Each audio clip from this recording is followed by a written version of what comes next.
Sí.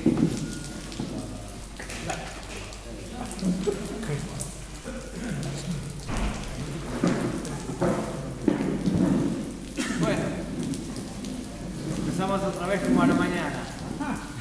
Pero hay más caras nuevas todavía acá. Parece que el día se fue mejorando, por lo menos en cantidad, digamos, no sé si en calidad, seguramente también se va a incrementar. Bueno, ahora vamos a presentar la charla que está anunciada a cargo del señor Eduardo Capabianca, que se refiere a motores eléctricos aplicados a la aviación. El señor Capabianca es un aeromodelista de mucha experiencia y que está no solamente experimentando, sino construyendo motores, los llamados sin carbono, bueno, que nos va a explicar un poco a nosotros algo tan novedoso, pero que se viene sin ninguna duda hacia la aviación experimental en principio y seguramente a los certificados más adelante. Eduardo, te dejo con la... Espera un minutito, Atilio, un minutito, ponete cerca que te sacamos una foto. Disculpen, un poco de... Show mediático. No, en serio, nos piden de las provincias que mandemos, ¿viste? Gracias. De los países. Si no, tenés que mandar mi foto.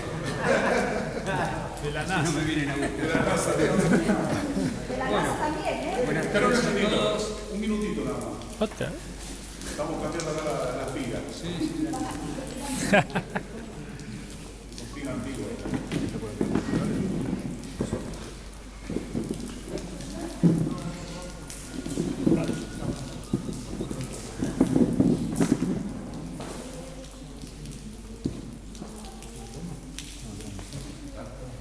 Ahí está Eduardo de Portugal. Bueno, nuevamente, buenas tardes a todos. Bueno, yo ya hace como 10 años me agarró el bichito, soy aeromodelista toda la vida. Cuando apareció el tema de los motores eléctricos me empezó a interesar, me gustó, empecé a investigar y bueno, empecé a construirme mis motores. Al principio con prueba y error, tratando de estudiar todo lo que podía, porque mi especialidad es mecánica, no es electromecánica precisamente, pero bueno. Fui sacando datos de un lado del otro, que hoy en día está bastante más facilitado con el tema de internet, y empecé a hacer algunos motores. Estos motores son motores de corriente directa, o sea, de corriente continua. El motor de corriente continua tiene la característica de que produce un alto par y es muy fácil regular la velocidad y regular el par también. Y existen dos clases de motores, los que son con colector y los que son sin colector y sin colector. En los que son con colector, la conmutación para ir haciendo el cambio de polaridad en las bobinas, y generalmente las bobinas son giratorias. El campo fijo puede ser, o imán, puede ser un campo electromagnético, ¿cierto? En los motores chicos generalmente se usan los imanes permanentes. ¿Qué ocurre? Esos motores tienen muchas pérdidas por el tema de las escobillas. No se pueden conseguir las potencias que se pueden conseguir con esto. Andan en el mejor de los casos en un rendimiento de un 60% de aprovechamiento de la energía. Mientras que este tipo de motores arrancan desde un 80% de aprovechamiento. En estos casos llegan al 90%. Son mucho más compactos y con el tema del avance de la electrónica se logró hacer la conmutación en forma electrónica. Este aparatito es el que hace la conmutación. ¿Cómo son estos motores? Estos motores tienen los imanes que giran. Se utilizan imanes de neodimio, que son muy potentes. Prácticamente un imán de neodimio con respecto a un imán cerámico tiene 4 veces la potencia, el mismo volumen. Entonces, eso ha permitido hacer motores mucho más compactos, muy potentes. El motor en sí funciona. El controlador, hay dos tipos de estos motores. Unos que son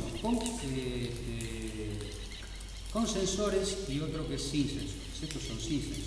Los que son con sensores tienen 3 sensores de efecto Hall. O sea, el sensor de efecto Hall, creo que más o menos algunos deben saber lo que es. Cuando vos lo pones en un campo magnético, a medida que el campo fluctúa, emite una señal eléctrica. Entonces esos motores tienen 3 sensores de ese tipo que cuando se les va produciendo esa corriente, se va induciendo esa corriente en el sensor, le manda la información al controlador y el controlador de acuerdo a eso calcula la posición del rotor. Porque, ¿qué pasa? El controlador le tiene que ir mandando a las bobinas una secuencia de pulsos, son 3 bobinados, que son trifásicos. Tiene que ir enviándole la secuencia de pulso a la bobina correspondiente para que esto gire. Esos motores con los sensores tienen la característica que tienen mayor par de arrastre. Entonces se usan en locomoción, porque uno necesita un par de pelvamos para mover lo que tiene que mover. Si no, habría que moverlo otra vez de una entrada de centrífugo. No pasa eso con las hélices, que podemos arrancar sin par prácticamente, entonces se pueden usar sin sensor. El que tiene sensores también tiene la característica que aprovecha mejor la energía, tiene aún más rendimiento que calcula en tiempo real la posición exacta del rotor. En estos a veces, como estos trabajan de otra manera, te explico primero cómo trabaja para después. Como es un motor trifásico, siempre hay 2 bobinas excitadas y una libre. En la bobina que está libre, al pasar los imanes, se genera una fuerza electromotriz, que se denomina fuerza contraelectromotriz.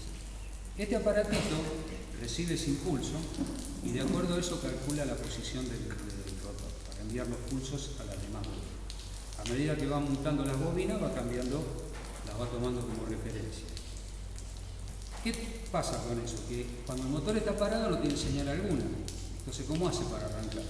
Para arrancar esto tiene un programita que es el que le hace hacer el primer giro al motor, pero con muy poca fuerza. Yo este motor, pese a que tiene 2 caballos de fuerza prácticamente, yo le pongo un dedo acá y no arranca.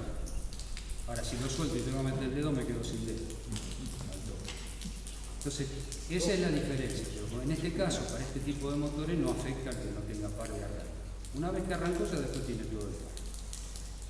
¿Qué pasa con estos? Son más baratos los aparatos, es más sencillo el motor, tiene menos cableado, menos posibilidad de fallas, son mucho más seguros. Como contra tiene que se produce a veces un resbalamiento, porque pierde la cuenta, digamos, hablando en términos vulgares, y se produce un resbalamiento, y hasta que esto vuelve otra vez a leer la posición del rotor y lo acomoda, se produce una pérdida de energía, que se traduce en calor. En el otro sistema no ocurre eso, porque es exactamente preciso la toma de la posición del rotor. Estos motores, perdón, que me agarro el... Una pregunta, Eduardo. Sí. Los motores que dijiste anterior, ¿son los de paso a paso? No. ¿Los que tienen mayor control? Estos son motores paso a paso. Esto esencialmente es un motor paso a paso. Lo que pasa es que en el paso a paso, vos en vez de ir mandándole una secuencia de órdenes, vos le vas mandando las bobinas a la que corresponde, comandado por la computadora, y vas posicionando el motor. Los motores de paso a paso hay varios tipos, tienen una cantidad de grados de movimiento por paso, ¿viste? Que están catalogados de esa forma. Entonces, vos según los pulsos que le vas mandando, posicionás el motor, que es lo que se usa en las máquinas CNC. Pero el funcionamiento del motor en sí es prácticamente lo mismo. La característica de funcionamiento es la misma.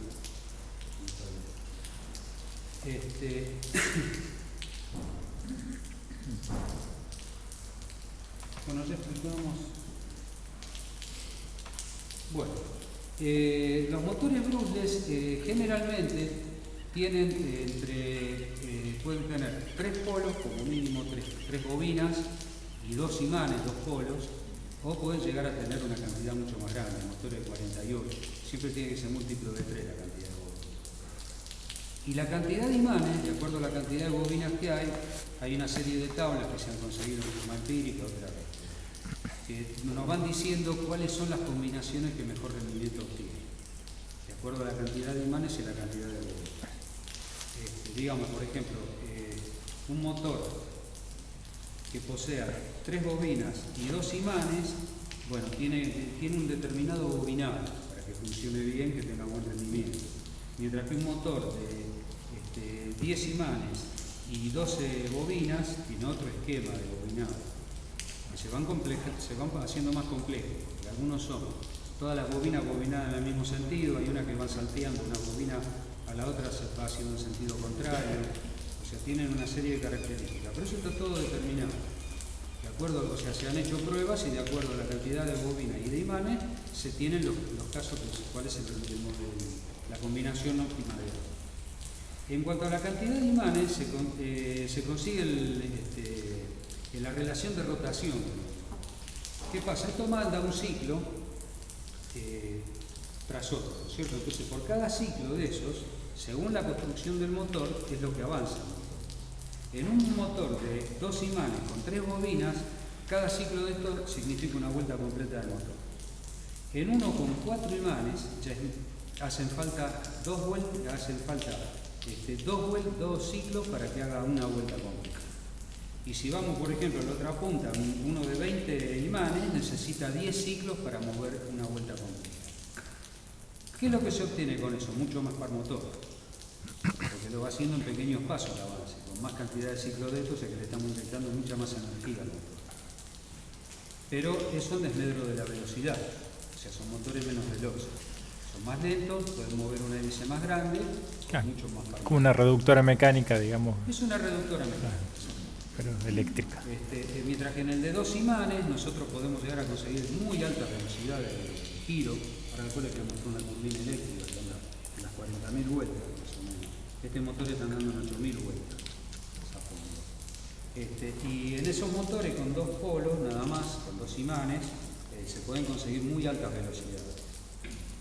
Porque eso depende de la frecuencia de conmutación del controlador y depende del voltaje.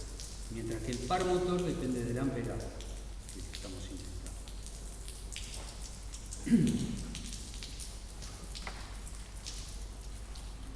Para que ustedes se den una idea, por ejemplo, lo que hablaba al principio de los motores con escobillas y los motores sin escobillas, los imanes de cerámica y los imanes de neodimio. Supongamos que este es un motor de corriente continua común con escobillas. Este sería el tamaño. Un Bruce de la misma potencia de este tendría aproximadamente, esa es la relación así visual, ¿no? Con mucho más rendimiento, por eso más del 60 no pasa, esto arranca del 80% de rendimiento. Sí, el peso ni que hablar. Y el peso también. Y el peso, sí. Lógicamente aquel es un motor con imanes cerámicos. O sea, el motor con imanes de samario cobalto, que son los que se usan en eso, mejora un poco, pero igual no llega nunca a igualar al grupo. Y el problema de los imanes de cobalto samario es el costo, es muy caro. Porque los grupos, los de neodimio no son tan caros. El imán de neodimio están catalogados por la fuerza y por la resistencia a la temperatura.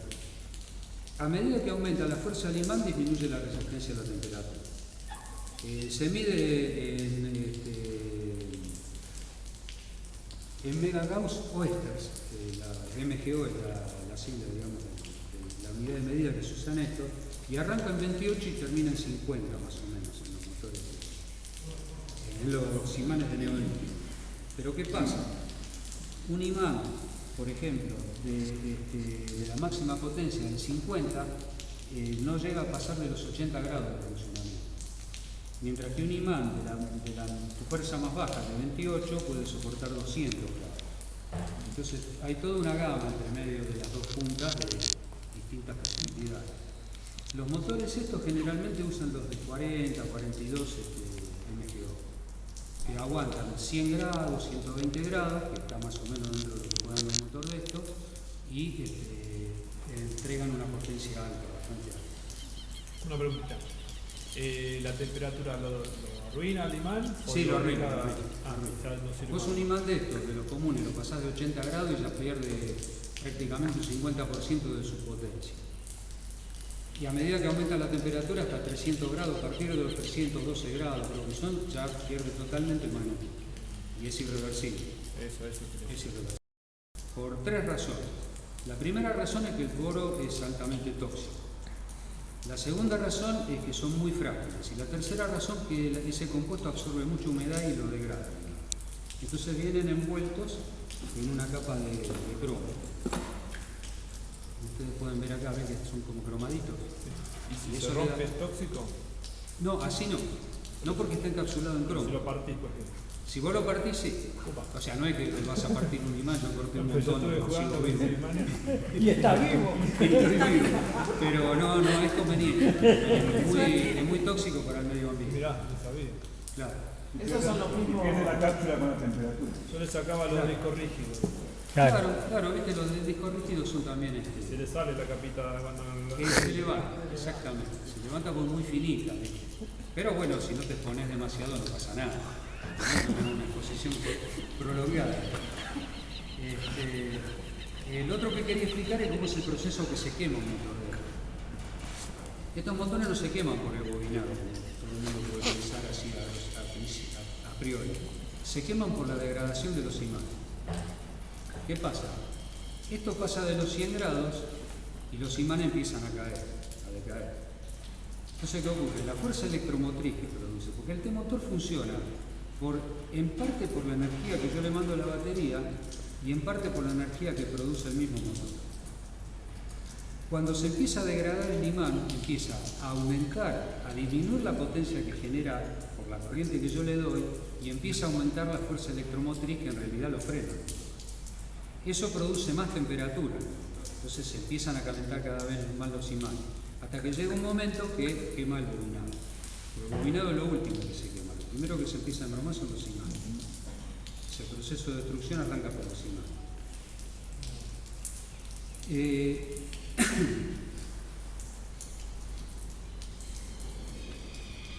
Estos motores se pueden conectar de dos formas, como todo motor trifásico, en estrella o triángulo. Si nosotros lo conectamos en estrella obtenemos mayor par y menor velocidad. Si lo conectamos en triángulo tenemos más velocidad y menos par. Hay una relación entre ambas, o sea, un bobinado en estrella, para hacerlo equivaler a uno en triángulo hay que multiplicarlo por 1,76, o sea, habría que dar más vueltas para que sean equivalentes entre sí. Y es razonable porque pasa lo siguiente: cuando yo conecto, yo tengo un bobinado en triángulo, tengo uno en estrella.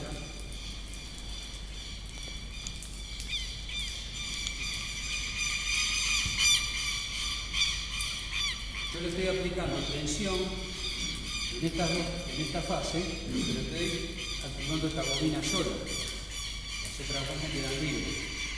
En cambio, cuando yo lo conecto en estrella, yo estoy conectando la tensión entre estos dos puntos, estoy haciendo funcionar estas dos bobinas sumadas, y esta tercera la que me queda libre, que produce la fuerza electromotriz, que toma bien como referencia.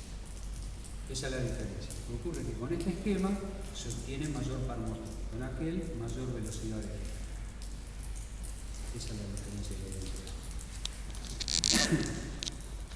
entre las antiguas máquinas, si has visto máquinas de carpintería o maquinaria grande, estaba la famosa llave estrella triángulo. El motor arrancaba en estrella, cuando levantaba la revolución no lo pasaba a triángulo y ya levantaba, quedaba funcionando a la máxima revolución, con menos consumo. Consumía menos corriente para acelerarse. Y esto pasa, era para aprovechar ese efecto también.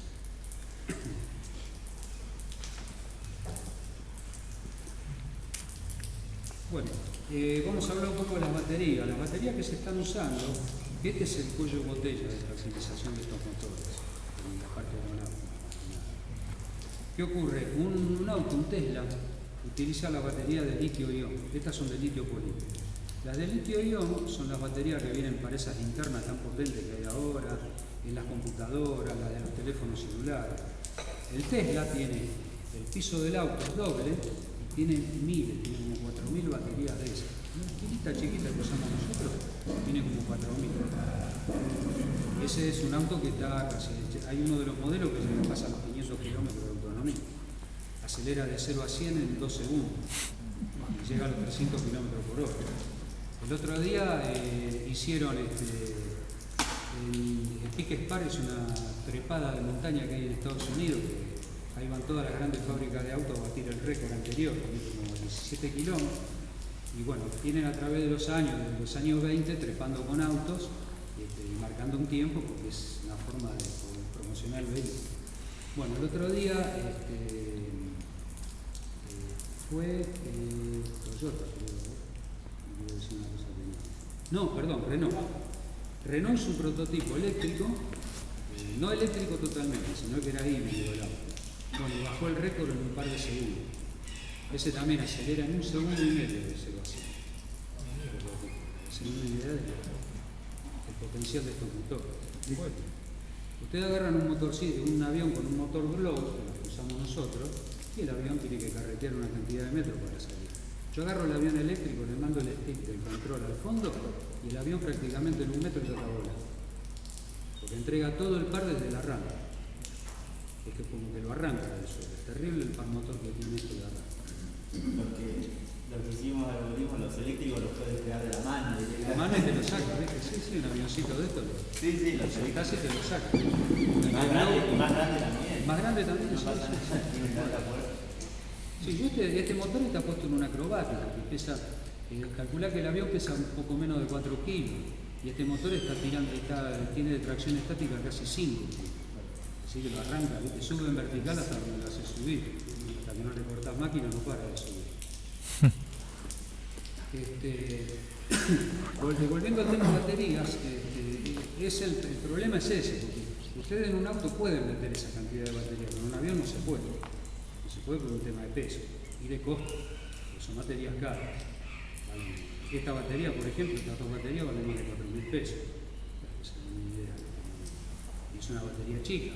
Esto tiene 5.300 mAh, con 22 volts. Y digamos, a este motor le da una autonomía de 8 minutos, más o menos, esta batería. Entonces imagínense que para mover algo más grande es imposible. Ya hay aviones, digamos, Sí, ya hay. no experimentales, inclusive se están volando. Sí, los chinos hicieron un avión, Sí. Boeing está experimentando otro, pero están con el tema de la autonomía. Claro, vuelan de día por el tema del sol, ¿no? Claro, lo que pasa es que vos con el sol mucho no podés recuperar, porque vos tenés más o menos 1 kilowatt por metro cuadrado para descargar. Y de ese kilowatt realmente convertido en electricidad, si conseguís un 5%, es una excelente serie. Lo que pasa es que ellos no construyen como nosotros, ni vela ni acero. No, claro, eso es otra Ahí cosa. logran. Hay un experimento hecho la semana pasada. Sí, Mediterráneo, hay. Para lo que está empezando a funcionar esto es para los parapentes motorizados, porque ahí lo tenés, primero que necesitas 8 o 10 minutos de motor, y aparte es mucho más liviana toda la estructura con el piloto. Entonces ahí podés, con un motor que tiene más o menos 18 o 20 caballos, tiene un tamaño así, un motor Brugger, de esos que usan ellos. Son de mucho diámetro, muchas bobinas, para que tengan un buen par. Estamos viendo una hélice de 1,30 m, para que se den una idea. Y la cantidad de baterías es una cajita así, y de este espesor, que están todas esas baterías que yo te digo, las de litio-ion, ¿viste? Conectadas en serie y en paralelo. En serie para el voltaje y en paralelo para los amperes. Ellos están trabajando con 36 o 40 volts y tienen 72 amperes de capacidad para poder entregar energía.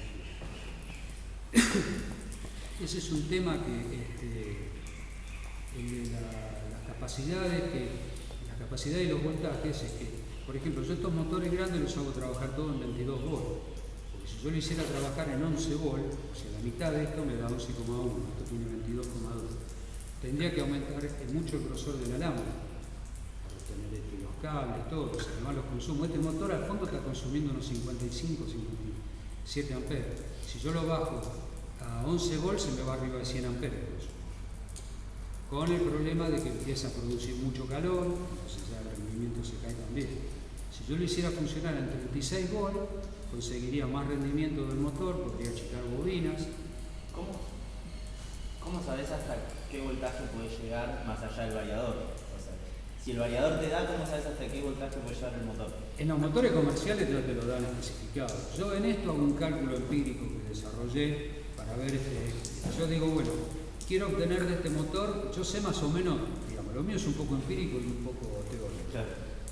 Yo sé que un motor de este tamaño le puedo sacar 2 caballos de fuerza. Entonces yo digo, bueno, en este tamaño de motor, a ver, ¿cuántas espiras puedo poner acá en cada bobina?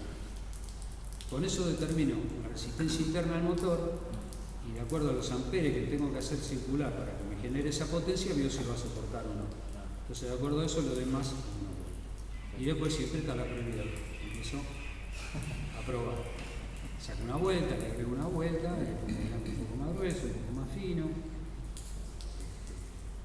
Cuando los empecé a hacer, me venía acá, nosotros tenemos la parte de aeromodelismo acá.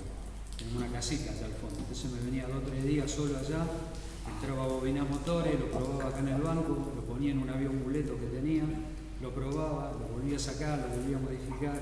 Y bueno, y así fui desarrollando los primeros pasos, ¿no? Ya digo, yo no soy un especialista en esto, en la parte de flujo magnético, electrónica, no es mi especialidad. Volviendo al tema baterías, que era lo que estábamos hablando, les vuelvo a repetir lo mismo. Esto para un parapente es más o menos accesible con el desarrollo que hay en este mundo.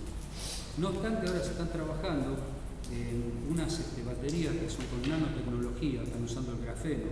El grafeno son láminas de carbono que tienen un átomo de espesor, para que se den una idea, que se utilizan en un montón de cosas. Hay ya baterías de estas que vienen con grafeno que, digamos, no son totalmente de grafeno, lo tienen como componente, lo que permite que esta batería, por ejemplo, yo la puedo recargar máximo a 5,2 amperes. Si la cargo más que de eso, la daño. Las baterías que tienen grafeno, hay algunas que hasta 10 veces la capacidad de la batería. O sea, la podría cargar hasta 50 amperes. Con lo cual se reduce el tiempo de carga.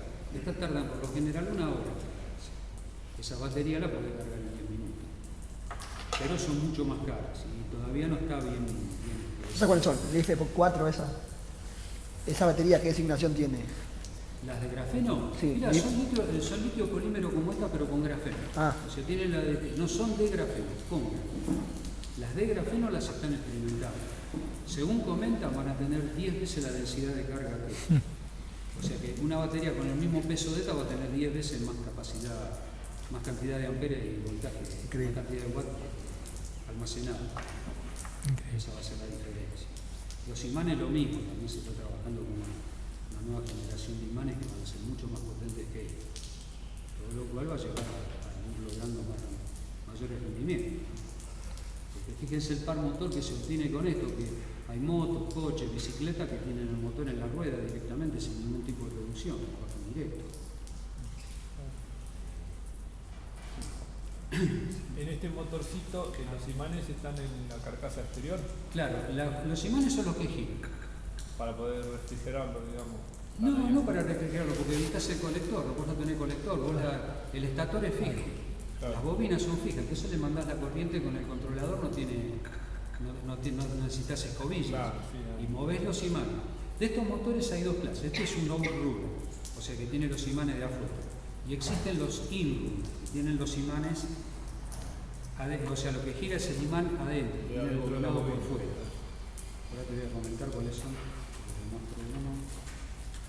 Lo bueno de esto es que vos podés poner un disipador o algo.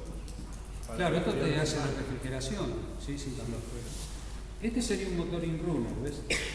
Que tiene el bobinado por afuera y están los imanes en el rotor. Mucho más riesgo de quemarlo, digamos.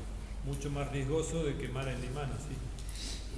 Una es eso, y otra cosa que tienen estos motores, ¿qué pasa? Estos motores tienen muchas revoluciones, entonces son muy nerviosos, se usan mucho en automodelismo, vos necesitas reacción muy rápida, y se usan las turbinas eléctricas, que necesitan muchas revoluciones. Yo la turbina esta que tengo acá, esta en este caso tiene un motorcito, un brushless, pero tengo otra que tiene un brushless o brushless. Tengo una que tiene un brushless in-rule. Esto está girando casi 40.000 vueltas. En los motores estos hay un parámetro muy importante que son los KB. ¿Qué son los KB? Las revoluciones por volt. O sea, cuántas revoluciones hace el motor por cada volt que uno lo alimenta. Este motor tiene 3.900 KB. O sea que si yo le pongo 10 volt, están dando a 39.000 vueltas. Hablando en vacío. Tenemos que reducirle lo que lo frena la X, ¿cierto? Que es más o menos un 10% la revolución, 10-15%. Más de eso no la podés poner cargar de pala porque quemás el motor, por lo que explicaba antes del problema de los imanes. Este motor, por ejemplo, está en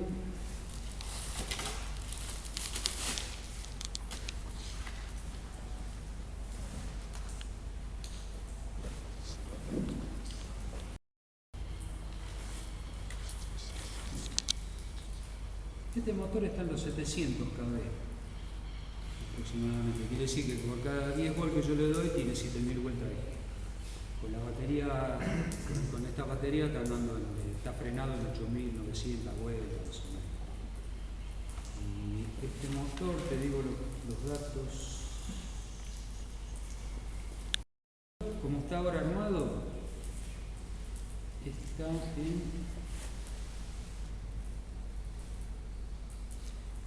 con esta pala está más o menos en 3600 gramos de empuje. Ahí está consumiendo 45 amperes y están dando 8200 volts.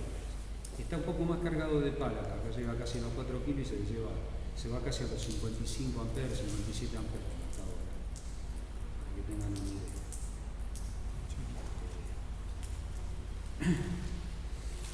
Hay una serie de cálculos que se hacen a partir de todos esos parámetros que se pueden determinar bien entre qué márgenes se puede mover el motor, qué revoluciones, qué par puede estar, qué torque puede estar generando, que ya son un poquito más complicados, ¿cierto? Entrar en disquisiciones un poco más teóricas. Claro, para el momento del diseño, digamos. Claro, tenés más aumento de la resistencia. Se usan inclusive en algunos motores, se usan bobinado con hilo de plata, que tiene menos resistencia que el cobre, con eso tienen bastante más potencia. Acá hay un alambre que yo todavía no lo he podido conseguir, que es una aleación de aluminio, que según dicen es un alambre nuevo, no lo pude ubicar, que dicen que tiene menos resistencia que el de cobre. Porque en estos motores lo que digamos, para obtener máximo mantenimiento es cuestión de meterle todo el cobre que entre, todo el alambre que entre, con la menor resistencia posible. Si vos tenés un alambre con menos resistencia, podés poner un alambre más fino y meter más vueltas, entonces vas a obtener más potencia. De esa forma, en el mismo lugar, en el mismo espacio. Yo los motores primeros que hice, los construí todos a partir de piezas que sacaba de motores. Nosotros nos dedicamos con mis hijos a todo lo que son bombas eléctricas de inyección de nafta y esas cosas. Y tenía mucho desguace de esos motorcitos, entonces utilizaba las chapas obtenidas de ahí para hacer los motores. Después ya cuando fui escalando un poco mis conocimientos, mandé a cortar chapas. Esta chapa de silicio cortada con láser. Tengo 3 medidas. Esta chapa es la del motor chiquitito de ahí. Y las otras dos son de otros 2 tamaños de motor. Casi no desperdiciar. Chapa cortada con láser. Se usa chapa de silicio de grano no orientado, no como los transformadores de alta potencia que se usa grano orientado. Porque ¿qué pasa? Esto me tiene que generar campo magnético a los 360 grados. Entonces el grano orientado me privilegia una dirección y las otras no. Entonces se usa grano común, lo cual facilita conseguir la chapa, más accesible y más fácil de conseguir la chapa de grano no orientado. Así que bueno, si quieren ponemos un poquito en marcha esto para que vean la práctica de qué se trata. Creo que todos estamos esperando. Vamos al ventilador. Ahora quitarse el teléfono. Esto tendrá que soplar.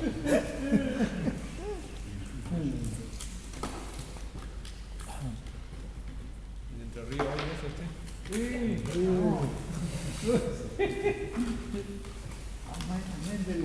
Este aparatito controla los amperes, los watts y queda grabado el máximo voltaje, los máximos watts, el máximo consumo. Yo lo tengo acá, pero ayer se me quemó el amperímetro que tenía digital, no quiso andar. ¿Estas computadoras o controladores?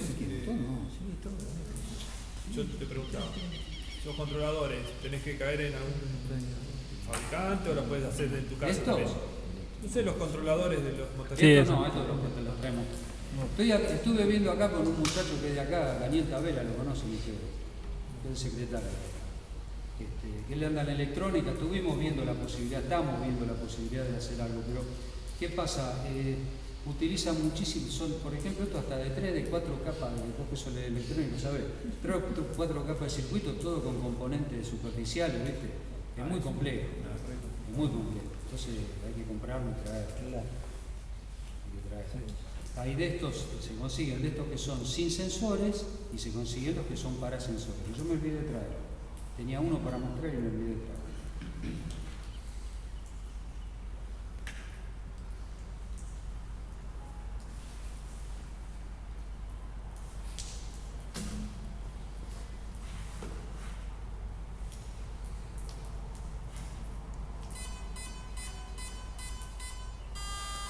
Eso me está avisando que ya está listo para funcionar. Estos son programables, se le pueden programar una cantidad de parámetros, se le puede variar la frecuencia de oscilación, de conmutación, el avance con que mandan el pulso, porque de acuerdo a la cantidad de imanes del motor varían los parámetros con los que hay que calibrar. Una pregunta, porque me ha pasado a veces que cuando calienta el variador te corta el Se motor. corta, sí. ¿Cómo el variador sabe la temperatura que está en la bobina y en el mano? Porque deben medir la resistencia, a través de la resistencia, Claro, y te corta, ¿viste? claro. Inclusive hay otros que también le podés regular el voltaje de corte para que no dañe la batería. Con lo cual cuando tenés un consumo normal en el motor te baja el voltaje y también te corta. Tienen todas esas posibilidades.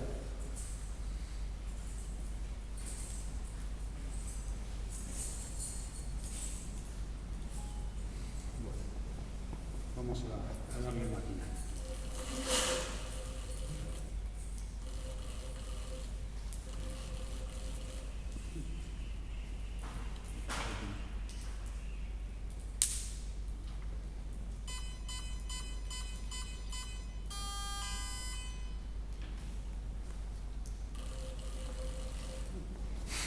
Puede fallar. No, la batería está cargada.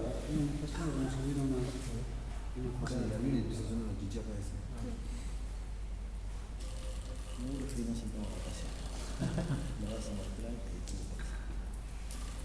Como si faltara una fase o algo así.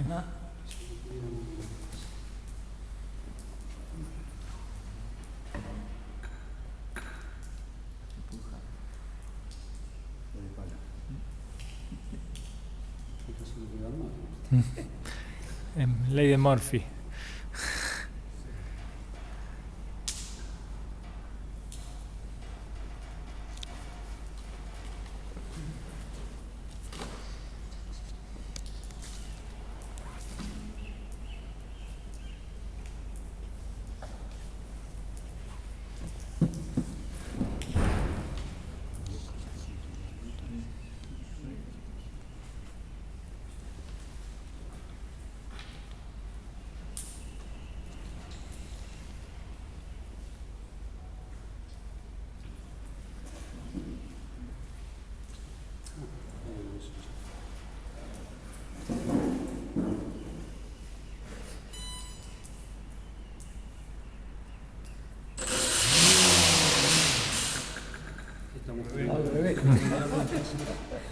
Invertimos el sentido de giro. Inclusive muchos de estos variadores tienen la posibilidad de programárselo.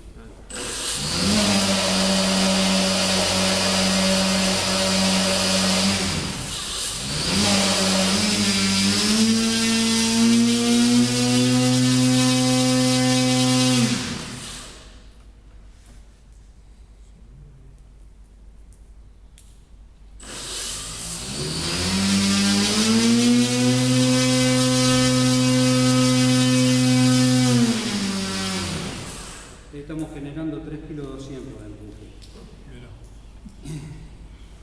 Consumimos 46 amperes en 20 voltios. El voltaje que se cae un poco, ¿no es cierto? El voltaje. Pasa que este variador no está anda mejor con el otro.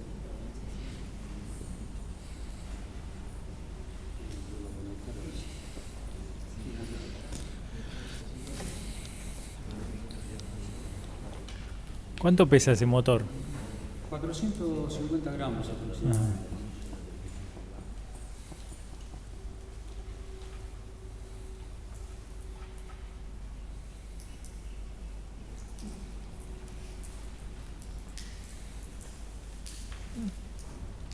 ¿Y de qué lo hiciste? ¿De aluminio? El motor es prácticamente todo aluminio, menos donde van los imanes, porque necesita, para que haya flujo magnético, tiene que ser de hierro. ¿Sí?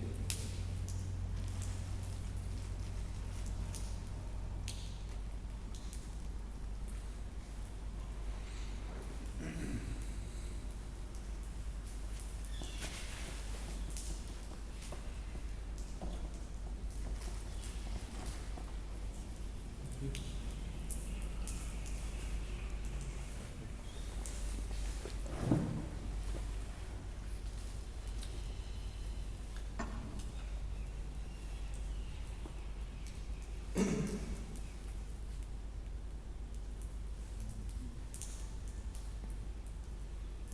faltó conectar al motor, el otro. Arriba, mirá. La potencia. No, tenés razón. Sí, digo que sí. Me iba a andar, ¿eh? Iba a ser difícil, mira. Gracias. Ahora. Ahora estamos en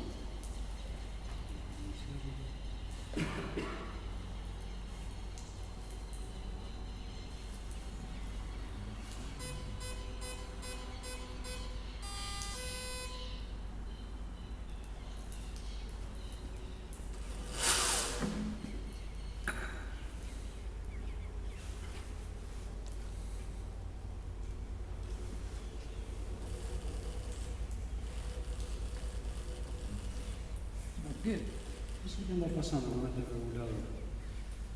Es el regulador.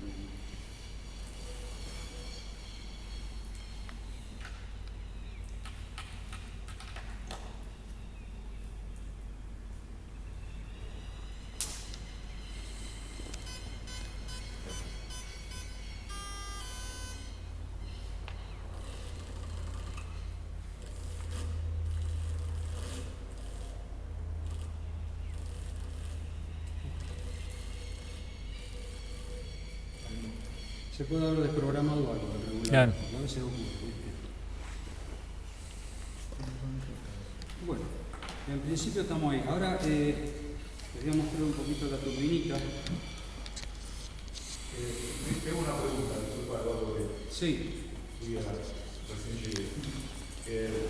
Teóricamente, ¿se podría hacer un motor más grande como para poder ponerlo en un superliviano? ¿sabes que una de las últimas cosas que hicieron con esto es un motor que se coloca atrás de la hélice, en los aviones reales? Se coloca atrás del cono de la hélice y te da, viste, 7, 8 minutos de potencia para el caso que el motor de explosión se te plante, entonces tener el rebusque del eléctrico para llegar a tierra sana. Es una de las aplicaciones que se le está dando. Y como ahí vos, qué sé yo, tiene, ponerle 5 o 6 minutos de autonomía, con una cantidad de batería razonable lo obtenés. Y son motores que tienen 40, 50 caballos de fuerza. Y te digo, su tamaño es una cosa así, ¿no? En este caso, el impedimento sería no el motor, sino la batería. El impedimento son las baterías. El ¿Cómo impedimento sería son la las batería baterías. si no cargarla, no? Digo que no sería el problema de la batería, sino cargarla en vuelo. En el avión, la batería tiene primero el volumen, el peso y el costo. Tres cosas. En este momento, con el desarrollo de batería que hay, es muy difícil. Yo tengo hecho el Cricri escala 1 en 1, que algunos lo deben haber visto. Sí. Que lo tengo con 2 motores explosión. La otra vez los muchachos me pinchaban, che, ¿por qué no le haces unos rubles? Y lo hace de eléctrico, qué sé yo. Bueno, fenómeno. Me puse un poquitito a hacer unos cálculos. Resulta que necesito, en este momento, aproximadamente más de 30.000 pesos de baterías de estas. Para lograr 8 minutos de autonomía. Posible. Sí, a mí me pasaron un presupuesto el año pasado para el avión que estoy haciendo de 80 caballos. Creo que eran 3 horas y media de autonomía, 180 kilos, $30.000. La batería. Todo completo. Completo, $30.000, 180 kilos, todo. Sí, sí, sí. Y se me escapaba por los lados. Sí, sí, ¿Es chino? Sí, es demasiado caro. ¿Motor chino? Hay un avioncito chino, ¿viste? Que lo están fabricando. Lo están haciendo en serie, inclusive los chinos. Pero también tiene una autonomía baja, ¿viste? No tanto todavía. ¿Y un híbrido? Y un híbrido podría ser, pero ¿sabés qué pasa? Que en el avión no se justifica. En el auto, el híbrido resulta, porque vos tenés primero la fuerza regenerativa de los frenos. O sea, vos aprovechás toda la energía de la frenada para el arranque siguiente. Que ahí se usan los condensadores de grafeno. Los condensadores de grafeno se cargan, vos lo debes conocer, se cargan al instante y tienen una capacidad terrible. Entonces los tipos, cuando vos frenás, cargan esos condensadores. Cuando vas a arrancar, aprovechás esa energía. Entonces ya, por ahí tenés una hora. Segundo, el motor a explosión lo podés hacer andar en un régimen parejo. Vos sabés que es muy distinto el rendimiento de un motor a explosión que trabaja a un número de revoluciones determinado que uno que lo tenés constantemente variando, acelerar, desacelerar. O sea, eso ayuda al tener mover un generador, permite que se aproveche en el rango de mayor rendimiento del motor funcionamiento. Por lo cual obtenés también un beneficio en cuanto a consumo, rendimiento. Pero en el avión no se daría eso. Siempre, digamos, partamos de esta base. Cuando vos generás una energía, la aprovechás en una máquina y esa energía la pasás a otra, posiblemente tenés una pérdida de energía. Si no, estaríamos en el famoso teorema de la energía ilimitada, ¿no es cierto? El movimiento continuo que no existe. Vos vas teniendo pequeñas pérdidas de rendimiento por distintos factores. Vamos a ver, en un automóvil, por ejemplo, vos estás perdiendo un 30% de energía por el sistema de refrigeración, un 40% por los gases de escape y después perdés un 4, un 5, un 6% más por la transmisión, el procesamiento de la transmisión del vehículo. Quiere decir que vos de la potencia, de la energía de la nafta que ponés al auto, 32%, pero no pasás de eso. En cambio en esto, yo puedo llegar a tener un 90%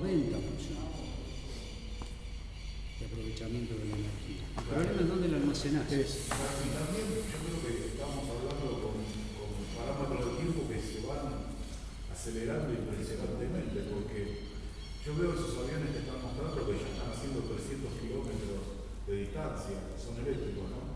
Seguramente con otro tipo de batería. Sí, son las baterías. Claro. Aquí están Quiere las decir que baterías. estamos a un paso ya. Sí, claro que sí. Bueno, pero también hace unos 10 días se cayó el de Siemens, ese que estaban probando en Europa. Se prendió fuego y se cayó. O sea, por el tema de batería, lo más probable, lo que la mayor probabilidad. Ojo que estas baterías se cortan. Los aparatos estos, hay algunos que vieron que yo conecté, en este le tuve que conectar este pack auxiliar, en este no. Porque este tiene BEC y este no tiene BEC. BEC significa que el aparato de la tensión que toma tiene una salida acá mismo, aparte de recibir del equipo de radio la señal, alimenta el equipo de radio con los 5 volts y pico que necesita. El que no tiene BEC, hay que alimentarlo con una batería aparte. ¿Qué pasó? Yo tenía un avión sin BEC. Sale mi hijo a volar, el avión levanta medio metro de altura y se muere el motor. Y nos quedamos sin control, era con BEC. Cuando entro a revisar lo que había pasado, se había cortado un puente entre dos pilas y me quedé sin tensión. Claro. Entonces, a partir de eso, en los aviones grandes, uso de esto sin BEC, con una batería de intercambio. Para tener control, aunque sea. Claro. Sí, tiene sus cosas. Teóricamente esto te corta cuando llega la batería a un límite. Generalmente, viste, en estas baterías no conviene ponerla a menos de 2,8 volts porque las arruinás. Cuando llega eso, apaga el motor, pero todavía el BEC sigue alimentando la radio por 4 o 5 minutos más, para darte tiempo a aterrizar. Pero también puede fallar eso. Sí. Aparte se quema, el aparato se quema todo, Claro. queda sin control. Y en Sí, los días de tiene verano es muy fácil quemarlos. Porque yo, por ejemplo, agarro esta hélice, le pongo una hélice con 1 pulgada más de paso, es terrible cómo cambian los parámetros del motor. El consumo, la temperatura, el rendimiento, todo. Entonces, en un día de verano, que por ahí el motor está trabajando a 70 grados, porque la temperatura que genera más la del ambiente, 75 grados, de pronto con el cambio ese que le hice pasó a más de 100. Claro. Ya empezó el proceso de degradación. destrucción. A mí al principio me pasaba eso, de la falta de experiencia, pues le ponía una hélice demasiado grande y lo quemaba al toque. Y después, cuando empecé a investigar un poco más, viene por ahí, es muy crítico. Por eso vienen los motores indicados. Generalmente te tiran para este mismo motor, lo puedo hacer funcionar en menos voltaje con una hélice más grande. Y si no, más voltaje, hélice más chica. Claro. Para no producir ese problema. Eduardo, ¿viste el motor ese que el otro día conté que había comprado Mariano, que tenía que traer hoy, pero está trabajando? Es un motor que tira 40 kilos de azúcar, no sé si lo viste. No. Y lo están usando para trail, para aviones, digamos, con mucho, muy pesado. Y andan, es decir, digamos. Sí, Ahí Mauricio estaba contando el que agregó como Mauricio. Es un chico de Rosario que está motorizando planeadores. Sí. Claro, yo digo una cosa. Emir Sherby o algo así. Pero un motor rotor te sale $20.000. Ah, sí. ¿Y qué pasa? Con el motor eléctrico vos tenés ahorrando un montón de energía, de mecánico. Es como que estamos ahí a un paso, me parece. No, estamos cerca. El tema es que se desarrollen un poco más las baterías. El meollo de la cuestión de esto es el tema batería. Si se soluciona el tema de la batería, chao, se acaban todos los problemas. ¿Vos decís que se podría hacer cualquier tipo de motor para cualquier potencia? El motor no hay problema. Sí. El motor y la electrónica en este momento no hay problema. Producir. No tenés inconveniente. El meollo de la cuestión, ya te digo, son las baterías. ¿Dónde almacenar la energía? Vos fíjate que en Europa están usando muchas ciudades ómnibus que son a hidrógeno. Tiene un equipo que genera electricidad, tiene una celda de hidrógeno que generan electricidad a partir del hidrógeno. Pero ¿qué pasa? Es un mamotreto enorme entre los tanques de hidrógeno y todo, que para un ómnibus está bárbaro, pero en un auto ya no lo puede poner porque no te dan los pesos. O sea, hay cosas ya desarrolladas, pero le falta todavía un cachito más. Hace poco leí un artículo de cómo está el estado en la aviación, sobre todo ultraliviano, de una Sport Aviation creo que era, que decía que en este momento está en 20 minutos de vuelo el punto crítico. Menos de 20 minutos es beneficioso la energía, el motor eléctrico, y además ya en beneficioso el combustible. Porque también hay un tema que el combustible, la nafta, digamos, el combustible líquido, a medida que uno va usándolo, se va alivianando el avión. En cambio esto no. Entonces, si uno quiere mucha autonomía, hay que poner peso muerto fijo. Entonces hay un tema ahí de crítico en la transición que todavía, bueno, se va a ir cambiando con los años, pero de a poco. Ahora es como que están, sin hablar de los costos, ¿no? Estábamos hablando, porque los costos no, todavía. El momento tecnológico está en 20 minutos, digamos, el equilibrio, para un ultraliviano, una cosa así. Por eso digo que el tema de los parapentes, lo que está funcionando. Claro. Yo estuve comunicándome con un muchacho de Madrid, ¿viste? Paracel se llama el tipo, que está fabricando motores y parapentes motorizados allá, hacen los motores, todo. Y me estuvo tirando datos el tipo, las baterías que usa esa de litio-ion que les comentaba. Pero el tipo está trabajando en alrededor de 40 voltios, tienen 3,7 cada celda, y está logrando, tiene un paquete, él me mandó una foto, es una cosa así y de este espesor. Y ahí están todas las pilitas metidas dentro, conectadas en serie y en paralelo, para obtener por un lado el voltaje necesario y por el otro los amperes. Y está logrando, dice que tiene pack de esos que son de 75 amperes y en casi 40 volts. Con eso los tipos tienen 8 minutos, 10 minutos de máquina, que a ellos para la actividad del parapente les alcanza. Porque con eso el tipo sube por ahí 400 metros de altura. Como los electroplaneadores, los motoplaneadores, que necesitan, claro, con subir le alcanza un rato, ya está. Después sigue. Y no tenés problema. Y es mucho más, digamos, en esos casos en el parapente está ahí entre el peso de un motor explosión equivalente al equipo eléctrico. No hay mucha diferencia. Y como ellos están usando más o menos 50, 60 kilos de empuje, o sea, estamos hablando de 20, 25 caballos de fuerza. Claro. El motor es una cosa así chiquita. Son muy chiquitos. Sí. No incrementa mucho el peso por ese lado tampoco. Lo que incrementa es la batería, el peso de la batería. La batería. La batería es pesada. La batería es lo más pesado. El año pasado estuve estoy todavía con un proyecto personal con este tema de paramotores. Yo soy piloto hace 5 años. Y cuando surgió toda esta tecnología nueva, bueno, me empezó a interesar. Y estuve viendo la posibilidad de armar un paramotor con motores eléctricos. Pero bueno, el meollo es el mismo, el tema de la batería. Las baterías pesan entre 15 kilos, 14, 18 kilos. Sí, te vas y el motor de 15.000 watts pesa 4 kilos y medio. Claro. Y estaba bárbaro, pero el momento de poner la batería se te iba arriba de los 20 kilos. Sí, ahí ya se te van todos los parámetros afuera. Esta es la turbinita que te digo que trabaja casi a 40.000 watts. Mentira, Tiene casi 800 gramos de empuje.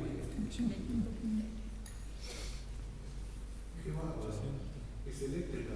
Es eléctrico, sí. Sí, esta tiene un motor all-runner, o sea, con la carcasa giratoria. Generalmente estas usan los in-runner porque obtienen más revolución. Tengo otra que tiene un in-runner, esa anda casi a 50.000 watts, pero tira como 1,2 kg de empuje.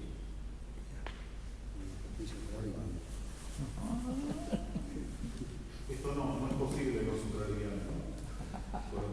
No, porque esto, inclusive, ojo, que esto tiene menos rendimiento que una hélice de estas. Menos rendimiento. Sí, rinde menos. Pasaba como, ¿te acordás los antiguos ductes Fan? Que se usaba un motorcito explosión remedio de turbina, y tenía menos potencia, ¿viste? Tenía que hacerlo carretear en un rato para que el avión levantara un poco de velocidad, no tiene mucho empuje. Tiene mucha velocidad. Esto sí, una vez que levanta velocidad, es terrible, pero le cuesta porque el empuje es bajo. Pero de cualquier forma es lo que se viene, no hay vuelta que dar. Los caminos son de este tipo de motores.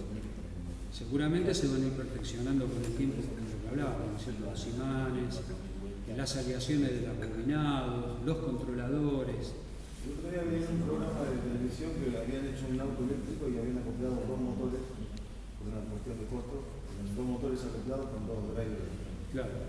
No, Sí, aparte que tenés el efecto diferencial. Yo a mi pibe más chico le había hecho hace pila de años un camioncito, que era para dos chicos, grande, pesaba más de 100 kilos. Y le modifiqué dos dínamos de F100, ¿viste? Le modifiqué los bobinados y le puse uno en cada rueda trasera. Y trabajaba con dos baterías de 90 amperes, ¿viste? Y tenía bastante autonomía, lo del pibe que hacía una hora larga. Mejor papá. Le tuve que bajar la velocidad. Porque estaba como 8 o 9 kilómetros por hora y se mataba. Tenía freno. Y te digo que andaba muy bien y hacía el efecto del diferencial. Se balancea entre un motor y otro cuando te está conectado en la misma fuente. Ese era directo, no tenía regulación, era todo nada. Con razón.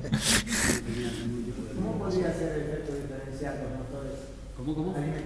Dos motores alimentados por la misma fuente. ¿Cómo pueden hacer? Mira, lo puedes poner paralelo o en serie. Yo lo tenía conectado en serie. Le había hecho los bobinados para usarlo en serie. Entonces el motor que se frena aumenta la resistencia y el otro gira un poco más rápido. Entonces se compensa, ¿viste? No te produce problemas de temperatura, nada. O sea, nunca lo llegas a frenar a cero el motor, ¿no? O sea, siempre está girando.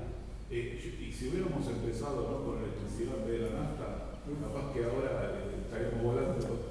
Yo te digo una cosa, Carlos, si vos te pones a leer la historia, en el año 1905 más o menos, ya los coches eléctricos estaban desarrollados, muy bien. El otro día estaba leyendo, hay una empresa americana que usaba unos camiones, ¿lo leíste vos eso? No, los usaba internamente, los tipos tuvieron 80 años usando esos camiones eléctricos.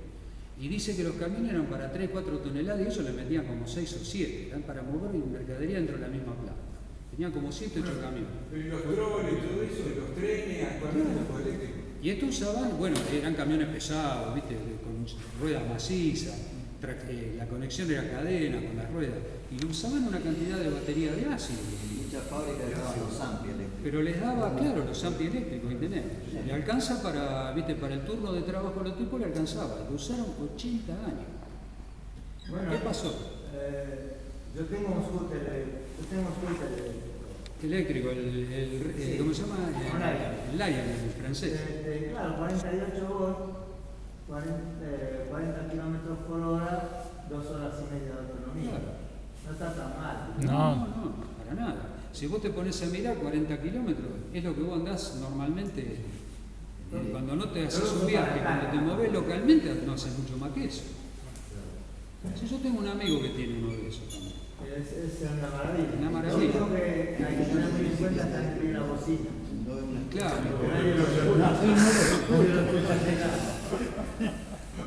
Volviendo al tema de los eléctricos, del desarrollo de los vehículos eléctricos. En el año ya 1905 había vehículos desarrollados, bien funcionales, bien hechos y todo. ¿Qué pasó? La industria petrolera lo mandó al muere. Exacto. Porque si no, no podían armar el circo que armaron ellos después. Claro. Aparte la electricidad era más barata, más fácil de conseguir. Estaba el loco de Tesla. Estaba el loco Tesla queriendo repartir electricidad gratis para todo el mundo, se pudría el negocio. Así que es puramente político el tema. Sí, político totalmente. Y ahora en el estadio de hoy, en el estadio de cosas de hoy, vos tenés una cantidad, lo que hablábamos hoy a la mañana, las empresas tienen una cantidad de dinero invertido que lo tienen que terminar de amortizar, tanto las que producen el combustible como las que fabrican los motores. Vos calculás que para fabricar un motorcito de esto, yo sé dónde lo hago, tengo un torno chino que es una vergüenza, un torno de 60 entre puntas, y ahí hago todo.